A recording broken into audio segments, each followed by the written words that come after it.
Bilangan pasal 6. Tuhan berfirman kepada Musa, "Berbicaralah kepada orang Israel, dan katakanlah kepada mereka, apabila seseorang, laki-laki atau perempuan, mengucapkan nazar khusus, yakni nazar orang nazir, untuk menghususkan diri bagi Tuhan, maka haruslah ia menjauhkan dirinya dari anggur dan minuman yang memabukkan. Juga jangan meminum cuka anggur atau cuka minuman yang memabukkan, dan jangan meminum sesuatu minuman yang dibuat dari buah anggur, dan janganlah memakan buah anggur, baik yang segar maupun yang kering. Selama waktu kenazirannya, janganlah ia makan sesuatu apapun yang berasal dari pohon anggur, dari bijinya sampai kepada pucuk rantingnya. Selama waktu nazarnya sebagai orang nazir, janganlah pisau cukur lalu di kepalanya. Sampai genap waktunya ia menghususkan dirinya bagi Tuhan, haruslah ia tetap kudus dan membiarkan rambutnya tumbuh panjang. Selama waktunya ia menghususkan dirinya bagi Tuhan, janganlah ia dekat kepada mayat orang. Bahkan apabila mati ayahnya ataupun ibunya, saudaranya laki-laki atau saudaranya perempuan, janganlah ia menajiskan dirinya kepada mereka, sebab tanda kenaziran bagi Allahnya ada di atas kepalanya. Selama waktu kenazirannya ia kudus bagi Tuhan.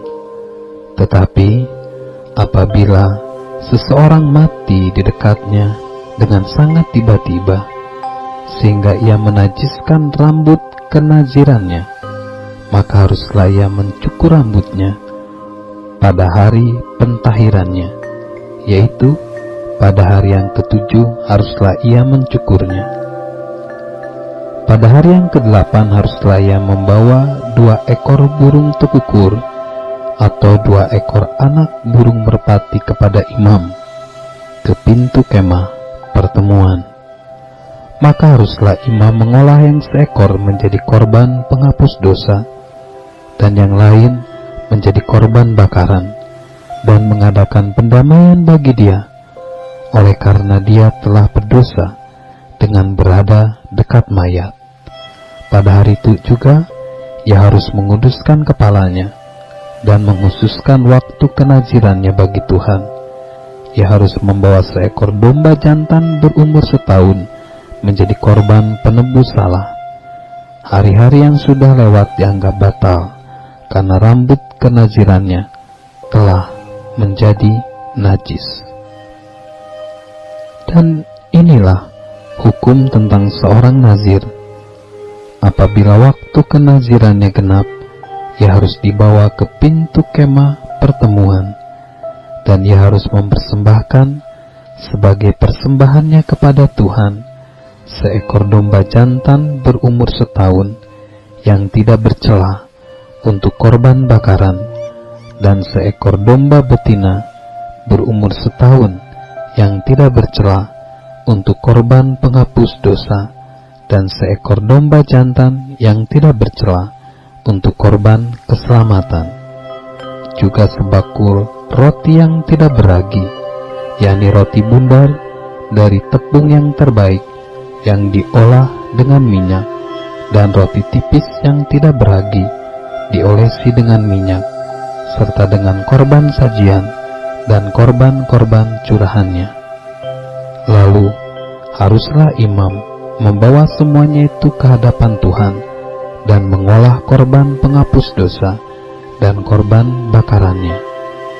Domba jantan itu haruslah diolahnya sebagai korban keselamatan bagi Tuhan, beserta sebaku roti yang tidak beragi. Juga haruslah imam mengolah korban sajian dan korban curahannya. Maka haruslah orang nazir itu mencukur rambut kenazirannya di depan pintu kemah pertemuan, lalu mengambil rambut kenazirannya itu dan melemparkannya ke dalam api yang di bawah korban keselamatan. Imam haruslah mengambil paha depan domba jantan itu sesudah dimasak, dan satu roti bundar yang tidak beragi dari dalam bakul dengan satu roti tipis yang tidak beragi, lalu meletakkannya ke atas telapak tangan orang nazir itu setelah orang itu mencukur rambut kenazirannya. Kemudian haruslah imam mengunjukkan semuanya itu ke hadapan Tuhan sebagai persembahan unjukan. Semuanya itu menjadi bagian kudus bagi imam, beserta dada persembahan unjukan dan beserta paha persembahan khusus. Sesudah itu barulah boleh orang nazir itu minum anggur. Itulah hukum tentang orang nazir yang menazarkan persembahannya kepada Tuhan berdasarkan kenazirannya. Belum dihitung apa yang ia mampu mempersembahkan di samping itu, sesuai dengan bunyi nazar yang diikrarkannya. Demikianlah harus dilakukan berdasarkan hukum tentang kenazirannya. Tuhan berfirman kepada Musa, "Berbicaralah kepada Harun dan anak-anaknya. Beginilah, kamu harus memberkati orang Israel. Katakanlah kepada mereka, Tuhan memberkati engkau dan melindungi engkau. Tuhan menyinari engkau dengan wajahnya dan memberi engkau kasih karunia. Tuhan menghadapkan wajahnya kepadamu dan memberi engkau damai sejahtera." Demikianlah harus mereka meletakkan namaku atas orang Israel, maka aku akan memberkati mereka.